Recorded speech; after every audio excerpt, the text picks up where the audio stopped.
বাগেরহাটে বাস ও মাইক্রোবাসের মুখোমুখি সংঘর্ষে একই পরিবারের 12 জন সহ 13 জন নিহত হয়েছেন। আহত হয়েছেন আরও একজন। নিহতদের মধ্যে বর কনেও রয়েছেন। প্রত্যক্ষদর্শীরা জানান, বিকেলে বাগেরহাট খুলনা মহাসড়কের রামপালের বেলাই ব্রিজ এলাকায় যাত্রীবাহী বাসের সঙ্গে বিপরীত দিক থেকে একটি মাইক্রোবাসের মুখোমুখি সংঘর্ষ হয়।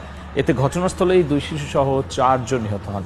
আহত হন অন্তত 10 জন। তাদের উদ্ধার করে খুলনা মেডিকেলে নেওয়া হলে আরও 9 জনকে মৃত ঘোষণা করেন চিকিৎসক। হতাহতরা মোংলা পৌরসভার 8 নম্বর ওয়ার্ড বিএনপির সভাপতি ফকির আব্দুর রাজ্জাকের পরিবারের সদস্য। আমরা এসে কাউকে জীবিত পাইনি, সবাই কাউকে জীবিত পাইনি। একই পরিবারের 7 জন আমরা ওভাবে জানি। এর মধ্যে 1 বছরের নিচে 2 জন শিশু আর 3 জন নারী আর 2 জন পুরুষ ছিল। এর মধ্যে সম্ভবত ড্রাইভার ছিলেন। টোটাল মোটামুটি 8 জন। আর একজন খুবই ক্রিটিক্যাল অবস্থায় হসপিটালে ভর্তি হয়েছে। তার অবস্থাও খুবই সংকটজনক, চিকিৎসা চলছে। এ বিষয়ে বিস্তারিত জানাতে খুলনা মেডিকেল কলেজ হাসপাতালে আছেন সহকর্মী তানজিদ আহমেদ। আমরা সরাসরি যুক্ত হচ্ছি তার সঙ্গে। জীবন শুরু করার আগেই শেষ হয়ে গেল সাব্বির মৃত দম্পতির।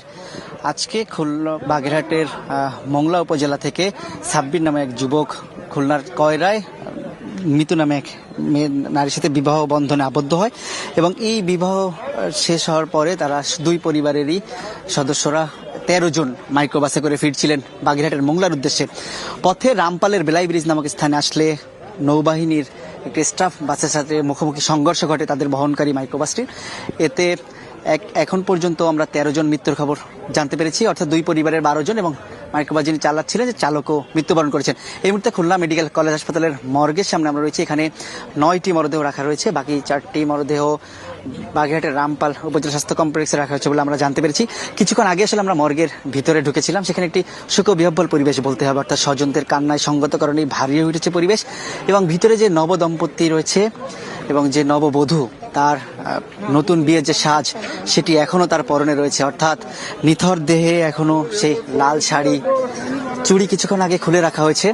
এবং এই পরিবারের সদস্যরা আসলে দূর দূরান্ত থেকে আসতে শুরু করেছেন, তারা কান্নায় ভেঙে পড়ছেন, তারা বিভিন্ন অভিযোগ দিচ্ছেন। এবং এই যে সড়ক দুর্ঘটনা, এটি মর্মান্তিক বলতে হবে, অর্থাৎ একই সাথে একই পরিবারের 2টি পরিবার আসলে এভাবে প্রাণগুলো ঝরে গেল।